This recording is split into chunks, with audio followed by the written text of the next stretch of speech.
اعوذ باللہ من الشیطان الرجیم بسم اللہ الرحمن الرحیم الحمدللہ رب العالمین والصلاة والسلام علی رسول اللہ وآلہ الطیبین الطاہرین السلام علی الحسین وعلی علی ابن الحسین وعلی اولاد الحسین وعلی اصحاب الحسین۔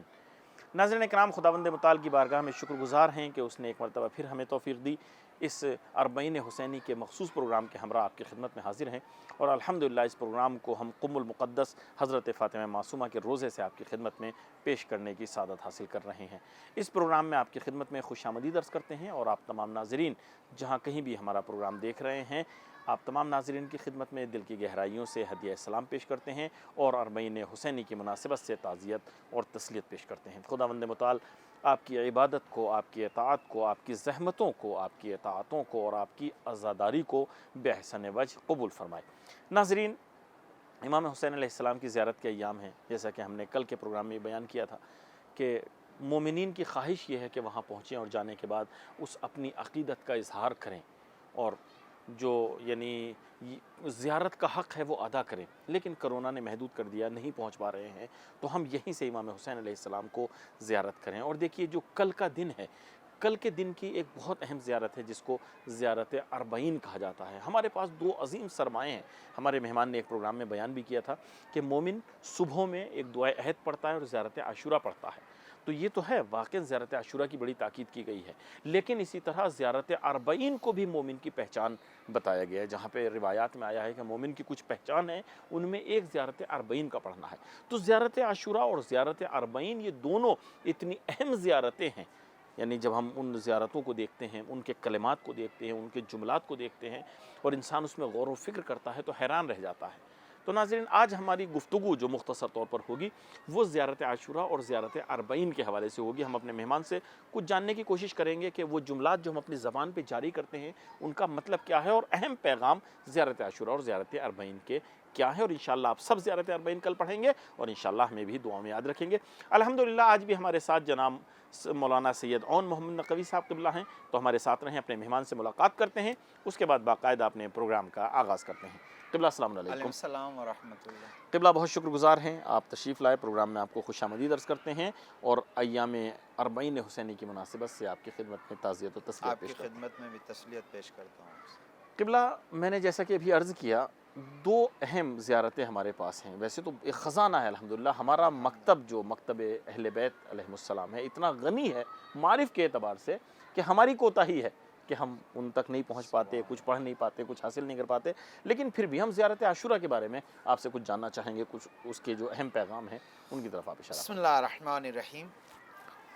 دیکھیے، زیارت عاشورہ ایک خوبصورت زیارت نامہ ہے جو ایک زائر کے لیے جی امام باقر علیہ السلام نے انشاء فرمایا۔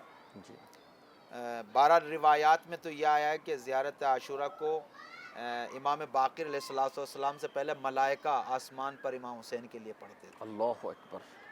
اور اس کا زیارت عاشورہ کا اعتبار حضرت آیت اللہ مرحوم جواد تبریزی فرماتے ہیں کہ فوق الاعتبار ہے، یعنی حدیث قدسی ہے زیارت عاشورہ۔ اللہ اکبر۔ زیارت عاشورہ کے اگر مفاہیم کو دیکھیں اور جو میسج ہمیں ملتا ہے، جی بہرحال میں تو یہ عرض کرنا چاہتا ہوں، جو اہل دل اور اہل معرفت بیان کرتے ہیں، کہتے ہیں زیارت عاشورہ ایک زائر اور شیعہ کا شجرہ نامہ ہے۔ سبحان اللہ، بے شک۔ یعنی اگر آپ ایک زائر، شیعہ زائر کے شخصیت کو ترسیم کرنا چاہتے ہیں تو اس سے زیارت عاشورہ بنتی ہے۔ سبحان اللہ، یعنی وہی جو شجرہ طیبہ اور شجرہ خبیثہ دونوں کو جو ملا کے بیان کیا گیا ہے زیارت عاشورہ ہے۔ سبحان اللہ۔ جی دیکھیے، یعنی پورا زائر کا وجود کردار کے حساب سے، فکر کے اعتبار سے، جی اگر اس کو حروف دے دیا جائے تو زیارت عاشورہ بنتی ہے، اور اگر کوئی شخصیت دے دی جائے اس کو زائر بنتا ہے، سبحان اللہ۔ زیارت عاشورہ۔ ایسے مفاہیم ہے، اللہ اکبر۔ دیکھیے کیا کہتے ہیں، شروع میں آپ بیان کرتے ہیں، پھر کہتے ہیں وَأَن يَرْزُقَنِي طَلَبَ ثَارِي مَا إِمَامٍ هُدًى ظَاهِرٍ نَاطِقٍ بِالْحَقِّ مِنْكُمْ۔ جی کیا کہتے ہیں، خدایا مجھے توفیق دے کہ میں اپنے خون کا انتقام لے سکوں، اللہ اکبر۔ خدایا مجھے رزق دے، غذا دے، تو یا اللہ کیا فرمایا, خدایا مجھے رزق دے کہ میں اپنے خون کا انتقام لے سکوں. کس کے ساتھ؟ ایک ایسے امام کے ساتھ جو ظاہر ہے, ناطق بالحق ہے, بے شک اللہ ان کے ساتھ. خوب یہاں سوال یہ ہے کہ پہلی بات تو میرا خون کب بہا ہے؟ یہ میرا ایک زائر کا خون کب امام حسین کا خون بنتا ہے؟ اس وقت بنتا ہے. زیارت کا مفہوم ہی یہ ہے کہ اپنی میں سے نکلنا, صاحب زیارت کی میں کو انتخاب کرنا, بالکل وہی رنگ میں اس کے رنگ میں ڈھل جانا. جو حسین کا رنگ ہے, جو حسین کی فکر ہے, جو حسین کا کردار ہے, اسی کو وجود میں ڈھال دینا, اسی سے خون حسین بنتا ہے. یہ خون بدنی خون نہیں ہے جس کا رنگ اور جو پانی کی طرح بہتا ہے. یہ خون وہ کرداری خون ہے. اور یہیں پہ سار اللہ یا سار اللہ پہلے السلام علیکم یا سار اللہ وابن سارے. جی اب یہاں پہ خوبصورت ہے یہ, مطلب معمولاً لوگ اس طریقے سے کہتے ہیں, اس کا معنی کیا ہے؟ السلام علیکم یا سار اللہ, اے اللہ کے خون, خون خدا, بالکل اللہ کے خون, اللہ کا خون, اے اللہ کے خون کے بیٹے. بعض لوگ کہتے ہیں کیسے ہو سکتا اللہ کا خون؟ خوب آپ مجھے بتائیں کہ یا انا وجہ اللہ, حضرت علی نے فرمایا انا وجہ اللہ, انا عین اللہ, انا اذن اللہ, انا ید اللہ, میں اللہ کا چہرہ ہوں, اللہ کے آنکھ ہوں, اللہ کے کان ہوں, اللہ کے ہاتھ ہوں. کیسے ہو سکتا ہے؟ جب وہ ہو سکتا ہے تو اللہ کا خون بھی ہو سکتا ہے. تو یہ خون, یہ لال رنگ خون جو نسوں میں گھوم رہا ہے, یہ خون نہیں ہے. خون کا مطلب یعنی وہ حقیقت جس کے ذریعے سے انسان زندہ ہے, مگر خون کے ذریعے سے زندہ ہوتا ہے نہیں, ہے نا. وہ حقیقت جس کے ذریعے سے انسان زندہ ہے, اس کو خون کہا جاتا ہے. اللہ, جس کے اوپر انسان کی حیات موقوف ہے, اس کو کہتے ہیں خون. خوب یہ حسین کا خون خون خدا ہے, یعنی حیات بشریت اس میں ہے, بقائے بشریت اس میں ہے, حیات الہی بشری یعنی انسان کی حیات الہی حسین کے ذریعے سے ہے. جیسا حسین علیہ السلام جامع کے لیے حیات ہے, معاشرے کے لیے حیات ہے, انسان کے لیے حیات ہے, شیعہ کے لیے حیات ہے, مومن کے لیے حیات ہے. خوب بہرحال یہ اپنی جگہ محفوظ ہے, لیکن تعبیر دیکھیں, خدایا مجھے رزق دے کے میں انتقام لے سکوں. یہ کب ہوگا؟ چار چیزیں ہیں, میری بات سنیے, چار چیزیں. انی سلم لمن سالمکم, بے شک میری اپنی کوئی دشمنی نہیں ہے, میری اپنی کوئی دوستی بھی نہیں. کیوں نہیں ہے؟ کیوں نہیں ہے؟ چونکہ ظاہر حقیقی بناؤں. ظاہر حقیقی کا مطلب کیا ہے؟ میرا اپنا کسی سے کوئی تعلق نہیں, فنا ہو گیا ہوں آپ میں, فنا ہو گیا, مزور, اس کے اعتبار سے میری دوستی اور دشمنی. انی سلم لمن سالمکم, جو تیرا ہے وہ میرا ہے. اگر میں سادہ ترجمہ کروں, جی بالکل, انی حرب لمن حاربکم, جو تجھ سے برسر پیکار ہے اس سے میں برسر پیکار, جو تیرا دشمن ہو میرا دشمن ہے. پس معیار دوستی اور دشمنی شد کون ہوا؟ وہ مزور ہوا, وہ امام حسین ہوئے جس کی میں زیارت کرنا چاہتا ہوں, یا جس کی میں زیارت کرتا ہوں, جو میرا مزور ہے, جس کا میں زائر ہوں. تو میرا کوئی دشمنی اپنا ذاتی کچھ نہیں میرا. اگر اس معیار پہ آ جائے, اور اس کو اگر تعبیر کریں اس طریقے سے, انی محقق لما حققتم, فوق العادہ تعبیر ہے کہ میں اسی کو مانتا ہوں جو آپ مانتے ہیں. وَمُبْتِلٌ لَمَا أَبْتَلْتُمْ, اور میں اس کو باطل کرتا ہوں جو تم نے باطل کیا. اصل زیارت کا مفہوم یہ ہے, گھومنا تھوڑا ہی ہے, ایک بادشاہ ایک شاہ کے دربار یا اس کو دیکھنے جا رہا ہوں, نہ خیر, اپنے وجود کو مزور میں ڈھالنے جا رہا ہوں, اپنے دل کو جو روانہ کر رہا ہوں, اپنے قلب کو رنگ حسین میں رنگنے کے لیے جا رہا ہوں, بھیج رہا ہوں دل کو. کیا کہتا ہوں؟ انی محقق لما حققتم, میں اسی مورچے پہ کھڑا ہوں جس مورچے پہ آپ کھڑے ہیں, انہی کو ثابت کرنا چاہتا ہوں. وَمُبْتِلٌ لَمَا أَبْتَلْتُمْ, اور جو آپ لوگوں نے باطل کیا وہ میں باطل کرتا ہوں. بدعت باطل ہیں, جس کا آپ نے انکار کر دیا, جس کا انکار کیا اس کا میں انکار کرتا ہوں. اگر کل کے یزید کا انکار کر دیا آپ نے, آج کے یزید کا انکار کر رہا ہوں. اگر کل کے ظالم کے سامنے حسین کھڑے تھے, آج کے ظالم کے سامنے کھڑا ہوں. اگر کل کے مظلوم کا ساتھ آپ نے دیا, آج کے مظلوم کا ساتھ میں دینا ہوں. اگر آپ کل بیواؤں کا سہارا بنے تھے, آج میں بیواؤں کا سہارا بن رہا ہوں. کل آپ اگر یتیموں کا پیٹ بھرتے تھے, آج میں یتیموں کا پیٹ بھر رہا ہوں. اگر آپ کل قرآن کو احیا کرتے تھے, آج میں قرآن کو احیا کر رہا ہوں. اگر آپ عبادت الہی شریعت مقدسہ کی کل حفاظت کر رہے تھے, آج میں کر رہا ہوں. یہ دو جملے. پس انی محقق لما حققتم وَمُبْتِلٌ لِمَا ابْتَلْتُمْ، یہ ہو گیا فکری طور پہ. جی وَإِنِّي سِلْمٌ لِمَنْ سَالَبَكُمْ وَحَرْبٌ لِمَنْ حَارَبَكُمْ. بالکل یہ فزیکلی یہ فزیکی ہے. میری دشمنی اور جنگ اس سے ہے جو آپ سے جنگ. خوب امام حسین سے آج کون جنگ کر رہا ہے؟ کردار کی جنگ. امام حسین سے کس کی جنگ ہے؟ کردار. چونکہ فزیکی تو امام حسین نہیں ہے. جو بھی امام حسین کے کردار سے ٹکرا رہا ہے اس سے میں برسر پیکر ہوں. آج جنگ لڑ رہا ہوں. مستکبر سے لڑ رہا ہوں. ظالم کے سامنے کبھی سر نہیں جھکاتا ہوں. صحیح. کبھی کسی غاصب کے سامنے خاموش نہیں رہتا ہوں. مظلوم کا ساتھ دیتا ہوں. بالکل. اور شریعت کے احکام کے اور شریعت کے پرچم کو بلند کرنے کے لیے اپنا خون تیار رکھتا ہے. یہ خوبصورت ہے امام حسین علیہ السلام. لہٰذا زیارت عاشورہ ایک خوبصورت ایک ہمارے لیے درس ہے کہ اگر صبح پڑھ کے انسان ترجمے کے ساتھ اس کے مفہوم کے ساتھ یہ کہے کہ میری آج سارے دن پورے دن صبح سے شام تک میں فقط اس کے اوپر عمل کروں گا. ہاں اس پہ عمل کروں گا. یہ پورا تربیتی کورس ہے ایک ہمارے لیے واقعا. تو نتیجہ کیا ہوگا؟ نتیجہ کیا ہوگا؟ خود بخود دو معاشرے بنتے چلے جائیں. میں تو اس سے محبت کروں گا جو امام حسین سے محبت کر رہے ہیں. آپ کرتے ہیں آپ سے دوستی, وہ کر رہے ہیں ان سے دوستی. نتیجہ پورے شیعہ آپس میں جڑتے چلے جائیں. اللہ اکبر. جزاک اللہ. خوب جب دوستی ہوتی چلے جائے گی, کون اپنے دوست کا برا چاہتا ہے؟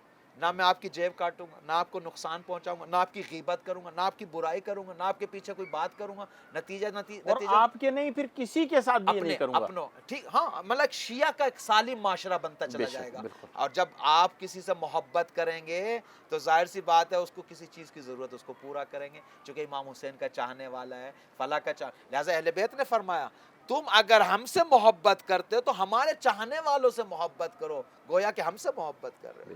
ہماری نصرت کرنا چاہتے تو ہمارے چاہنے والوں کی نصرت کرو. بالکل صحیح فرمایا. ایٹومیٹکلی دشمن کا مورچہ بھی سامنے آ جائے گا. میرے دشمن مشخص ہیں. ابھی مجھے معلوم نہیں میرا دوست کون ہے, میرے دشمن کون ہے, وہ معلوم ہے. حسین سے جو کردار میں ٹکرائے گا وہ میرا دشمن خود بخود معلوم ہوتا ہے. قبلہ جزاک اللہ. ہم زیارت اربعین کے حوالے سے, چونکہ اربعین ہے کل, اور میں نے ابھی عرض کیا تھا ناظرین سے کہ انشاءاللہ زیارت اربعین پڑھیں گے اور معرفت کے ساتھ اس کو پڑھا جائے, تو کچھ چیزیں ہم زیارت اربعین کے حوالے سے بھی آپ سے جانتے ہیں. دیکھیے زیارت اربعین کے حوالے سے اگر میں آپ کو وہ روایت جس کی طرف آپ نے اشارہ فرمایا ہے اس روایت کو اگر میں پیش کروں, خوبصورت ہے. مومن کی علامت مومن یعنی پہچان مومن کی 5 چیزیں معصوم نے فرمائی ہیں.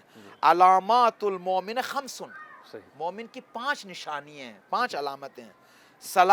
صلاۃ الخمسین و زیارت الاربعین و تختم فی الیمین. دیکھیں پہلی بات تو آپ نے فرمایا معصوم نے کہ 51 رکعت نماز پڑھنا مومن کی نشانی ہے. 51 رکعت کیسے ہوتی ہیں؟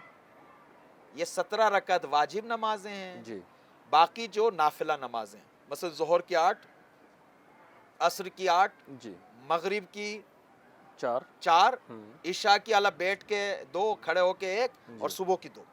یہ سب 51 رکعت نماز ہوتی ہے. اور نماز شب بھی اس کے ساتھ, نماز شب 11 رکعت وہ بھی ساتھ, وہ بھی اس کے ساتھ جوڑی جائے گی. ساتھ ہے. جی بالکل. تو یہ 51 رکعت نمازیں ہیں. نماز معراج مومن ہے. معراج قرب الہی کی نشانی ہے. پیغمبر اسلام جب ہم ابھی آپ کا کوئی عزیز کربلا کوئی زیارت کے لیے اربعین کے لیے جائے تو ادھر سے سوغات لے کے آتا نہیں آپ کو, آپ کے لیے جب کوئی سوغات کوئی ہدیہ لے کر آتا ہے جیسے آپ کے ہاتھ میں آتی ہے, آپ کے دل کو کربلا لے جاتے نہیں. تو پیغمبر اسلام معراج پہ خدا کے پاس گئے ہیں. وہ پیغمبر اسلام معراج سے کیا ہدیہ لے کر آئے ہیں؟ نماز لے کر آئے. یہ نماز آپ کو خدا کے لقاء تک پہنچاتی ہے, لقاء الہی تک, قرب الہی تک پہنچاتی ہے. تو نماز ایک نشانی. دوسری نشانی زیارت الاربعین. زیارت اربعین ہے. یہ جو اربعین حسینی, یہ جو اربعین حسینی زیارت, یہ زیارت ایک مرتبہ فزیکی حاضر ہوتے ہیں آپ, ایک مرتبہ ایسے, لیکن فزیکی صرف حاضر نہیں ہے, وہاں پہ بھی دل کو حاضر کرنا پڑتا ہے. لیکن ایک مرتبہ فزیکی نہیں جا پاتے ہیں, لیکن نہیں جا پا رہے اس کا مطلب یہ تھوڑی کہ جس کی زیارت کرنا چاہ رہے اور آپ میں فاصلہ ہے. نہ, وہ ہر جگہ موجود ہیں, وہ زندہ ہیں, ناظر ہیں, شاہد ہیں, آپ کا رابطہ برقرار ہے. آپ سیم ایسے جیسے کربلا میں کھڑے ہیں, سیم ایسے ہیں, لیکن دل کی لو لگائیے, تھوڑا سا اپنے مولا کو پکاریے, احساس کیجئے کہ مولا ہیں, موجود ہیں, سن رہے ہیں, جواب دے رہے ہیں. ایک یہ نشانی ہے. وَتَخَتُّمْ فِي الْيَمِينِ, اور ایک انگوٹھی کا ہاتھ میں پہننا, یہ بھی مومن کی نشانی ہے. وَتَعْفِيرِ الْجَبِينِ, اور خاک شفا پہ سجدہ کرنا مومن کی نشانی ہے. خاک شفا, شاف شفا انسان کو قرب الہی کے لیے جتنے پردے ہوتے ہیں سب کو دور کر دیتا ہے، چاہے حجاب ظلمانی ہو چاہے حجاب نورانی ہو، سب کو ایک طرف کر کے لقاء الہی، خاک شفا کی تاثیر ہے جو سجدہ اس پر انجام دے۔ وجہروا بسم اللہ الرحمن الرحیم، پانچویں نشانی کیا ہے؟ وہ یہ ہے کہ جب آواز کے نماز ساتھ پڑھے تو بلند آواز سے بسم اللہ۔ یہ پانچوں خاصیت شیعوں کی ہے، بے شک عجیب ہے، پانچوں نشانی شیعہ کی۔ کیوں؟ اس لیے کہ اربعین کے لیے شیعہ جاتے ہیں، جی خاک شفا کو تو سنی وہ نہیں مانتے، شیعہ کرتے ہیں۔ بہرحال کہنے کا مقصد یہ کہ یہ شیعہ مومن اور ایک عزادار کی نشانی ہے بے پانچ۔ شک۔ لہٰذا اربعین اتنی کیا خاصیت ہے اربعین میں کہ امام نے فرمایا ہے کہ مومن کی نشانیوں میں سے نشانی ہے اربعین کی زیارت۔ ایسے کیا ہے؟ دیکھیے زیارت اربعین اگر آپ اس کے فراز، اس کے جملات، اس کے کلمات کو اگر ترجمے کے ساتھ پڑھیں گے تو سمجھ میں آئے گا امام حسین علیہ السلام نے کس لیے قربانی دی، بے شک بالکل۔ کس لیے زحمتیں کی ہیں۔ ابھی میرے پاس وقت ہے یا وقت جی نہیں جی ہے؟ بسم اللہ بسم اللہ۔ اگر آپ دیکھیں تو قرآن میں تو جو زیارت اربعین میں جو جملے بیان ہوئے ہیں اس میں سے ایک دو جملہ میں عرض کرنا چاہتا جی ہوں۔ بسم اللہ۔ وَبَذَلَ مُحْجَتَهُ فِيكَ لِيَسْتَنْقِذَ عِبَادَكَ مِنَ الجَّهَالَةِ وَحَیرَةِ الضَّلَالِ۔ بے شک اللہ اکبر۔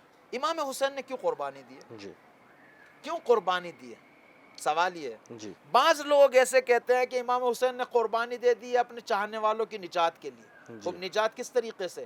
جیسے مسیح کے بارے میں مسیحیوں کی وہ ہے صحیح عقیدہ ہے کہ جناب مسیح صلیب پہ چڑھ گئے ہیں جی تاکہ مسیح کچھ بھی کرے ان کی نجات ہو گئی۔ اللہ اکبر۔ اگر ایسا ہے تو پھر زیارت اربعین میں ایسا نہیں ہے۔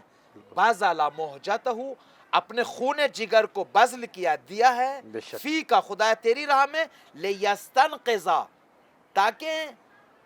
تاکہ لِيَسْتَنْقِذَ عِبَادَكَ تاکہ غرق ہوتے ہوئے، انقاذ جی جی تاکہ انقاذ غرق غریق کہتے ہیں، ہاں، ڈوبتے ہوئے انقاذ کو نجات دینا۔ نجات دے، ڈوبتے ہوئے کو کہے میں ڈوب رہے ہیں دو چیزوں، ہاں فی جہالت و حیرت الضلالہ، جہالت میں اور حیرت ضلالت۔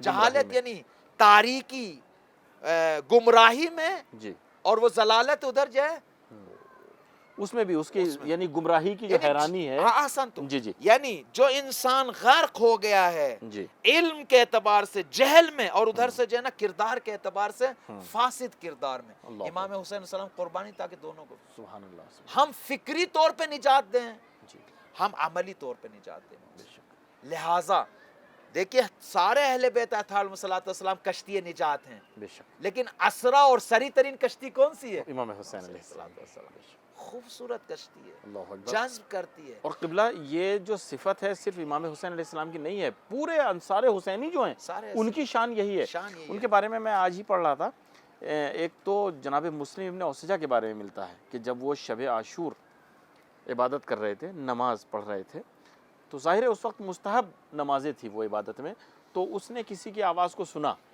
کہ وہ امام حسین علیہ السلام سے کچھ گفتگو کرنا چاہتا ہے، تو اور وہ کچھ کہہ کے جانے لگا، تو وہ اپنی نماز توڑ کے اس کے پیچھے گئے اور جانے کے بعد کہا کہ تمہیں میں وہاں جانے نہیں دوں گا، سبحان تم جہنم میں جا رہے ہو، تم اگر اس طرف آ گئے ہو تو تم ادھر نہیں جا سکتے، تم یہاں رہو، تم ادھر کے نہیں ہو، تم ادھر کے ہو۔ یا جناب حبیب ابن مظاہر کے، یعنی وہی جو گمراہی اور وہ جو انقاذ ہے، ڈوبتے ہوئے کو نکالنا، واقعا جناب حبیب ابن مظاہر کے بارے میں ملتا ہے کہ ایک قرہ ابن قیس نام کا ایک پیام رسا آتا ہے ادھر سے، اور آنے کے بعد وہ کہتا ہے یعنی پسر سات کا کوئی پیغام لے کے آتا ہے امام حسین علیہ السلام کے پاس، اور پیغام پہنچا کے جانے لگتا ہے، تو جناب حبیب ابن مظاہر اس عمر میں جو ہے اس کو پکڑ لیتے ہیں، اور ایسے پکڑتے ہیں اس کو چھوڑتے نہیں ہیں، وہ کہہ رہا مجھے چھوڑو، مجھے جانے دو، وہ کہتے نہیں تم جاؤ گے نہیں۔ اچھائی کی طرف بلانے کا طریقہ یہی ہے۔ اللہ اکبر، کتنا اچھائی کی طرف۔ بالکل، وہ کہتا ہے مجھے چھوڑو بابا، میں ایک میسج دینے کے لیے آیا تھا حسین کو، اور میں نے میسج اپنا پہنچا دیا، مجھے جا کے اس کا جواب بھی دینا ہے۔ اس نے کہا نہیں، تم یہاں رہو گے چونکہ اب تم جہنم سے نکل چکے ہو۔ یعنی انصار حسینی کی بھی ساری کوشش یہ ہے کہ کوئی ایک ہی کم سے کم ادھر جہنم سے نکلنے کے بعد جو ہے وہ، لہذا حضرت نے مہلت بھی اسی لیے مانگی ہے تاکہ جو آنے۔ جزاک اللہ۔ دیکھیے یہ جو غرق ہوتے ہوئے کو نجات دینا فکری حوالے سے بصیرت ہونی چاہیے۔ بے شک، آج جو فکری طور پہ ہم گمراہ ہیں، بالکل، کس طریقے سے ہم تشخیص نہیں، جدا نہیں کر پاتے حق کو باطل سے، کس طریقے سے ظالم کو مظلوم سے نہیں پہچان پاتے، کس طریقے سے آج ہم عدم بصیرت میں پھنسے ہوئے ہیں واقعا، اور یہ خطرناک ترین چیز ہے۔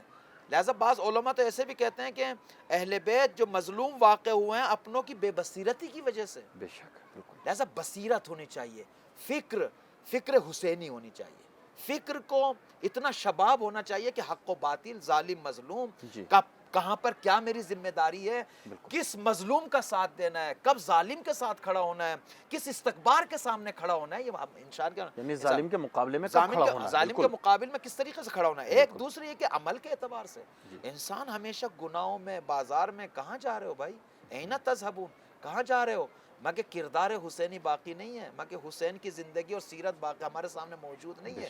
تو دونوں چیزیں یہ سیم وہی ہے جو نہج البلاغہ میں حضرت علی نے پیغمبر اسلام کے لیے فرمایا کہ پیغمبر کو یا انبیاء کو بعثت کیوں ملی ہے، تاکہ لوگوں کو جہالت اور گمراہی سے بچائے۔ تو امام حسین نے قربانی بھی اسی لیے دی تاکہ لوگوں کو جہالت اور گمراہی سے، ہم فکری گمراہی، امام علی گمراہی سے۔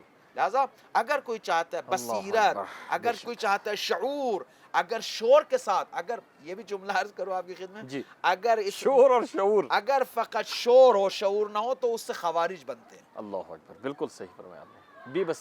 بے بصیرتی اسلام کو تباہ کر دیتی، دشمن شناسی، دوست شناسی، توحید کے مناروں کی شناخت، دین فہمی، وہ شعور جس کے ذریعے سے انسان انسانیت میں نکھار لاتا ہے، وہ مکتب حسین علیہ السلام خوبصورت انسان، اور وہ شعور کے ساتھ آتا ہے، خالی شور سے نہیں آتا ہے، خالی نعروں سے نہیں آتا ہے، عمل سے آتا ہے۔ بے شک، بہت شکریہ قبلہ، جزاک اللہ، خداوند متعالی آپ کو صحت و سلامتی عطا فرمائے۔ آپ سے دعاؤں کی التماس ہے، خاص طور پر بیوی کے حق میں انشاءاللہ ہمارے لیے اور ناظرین کے لیے دعا فرمائیے گا انشاءاللہ۔ خداوند متعال سب کی عبادتوں کو قبول فرمائے، صحیح کوشش کو قبول فرمائے انشاءاللہ الہی۔ بہت شکریہ، جزاک اللہ، خدا حافظ۔ ناظرین آپ کے بھی بہت شکر گزار ہیں، پروگرام کے آخر تک آپ ہمارے ساتھ رہے۔ 40 کل کا دن جو ہے وہ 40 کا دن ہے، اور یہ جو ہے بس چند لمحات ہیں یا چند ساعات ہیں ہمارے پاس، اس کی ہمیں قدر کرنی چاہیے۔ ناظرین دیکھیے، وہ ٹھیک ہے، بار بار ہم اس چیز کی طرف تاکید کر رہے ہیں کہ واقعاً ان کا مرتبہ بہت بلند ہے جو وہاں پہنچے ہیں۔ انشاءاللہ خداوند متعال ہمیں بھی وہ سعادت عطا کرے کہ ہم بھی کربلا پہنچنے کے بعد امام حسین علیہ السلام کی زیارت کریں۔ ورنہ علماء کا کہنا یہ ہے کہ دیکھیے، وہ جو امام کا روضہ ہے، جو کہا جاتا ہے نا، یعنی قبۃ الحسین جو ہے، تو قبۃ الحسین خالی وہی نہیں ہے کہ جہاں پہ امام کی قبر ہے، بلکہ وہ ہمارا امام حاضر بھی ہے، ناظر بھی ہے، جو یعنی جس مقام پر اس کی فرش عزا بچھا دی جائے، اس کے نام سے جو خیمہ لگا دیا جائے، جہاں پر حسین کا ذکر ہونے لگے، اس کا وہ مقام وہی ہو جاتا ہے جو قبۃ الحسین کا ہے۔ یہاں پر بھی حسین موجود ہے، چونکہ وہ امام حاضر و ناظر ہیں، تو ہم یہاں پر زیارت پڑھیں، زیارت 40 پڑھیں انشاءاللہ، اور اپنے دل کو وہاں کربلا روانہ کریں، اور انشاءاللہ تمام مومنین کے لیے دعا کریں، اور خاص طور پر اس بیماری سے جو اس میں مبتلا ہیں یا دوسرے پریشان حال ہیں، ان کے لیے بھی دعا کریں انشاءاللہ۔ ہمیں بھی دعا میں یاد رکھیے گا انشاءاللہ۔ خداوند متعال آپ کی عبادات و اطاعت اور عزاداری کو قبول فرمائے۔ آپ سے یہیں پر اجازت چاہتے ہیں، اپنا خیال رکھیے گا، ہمیں دعا میں یاد رکھیے گا۔ خدا حافظ، فی امان۔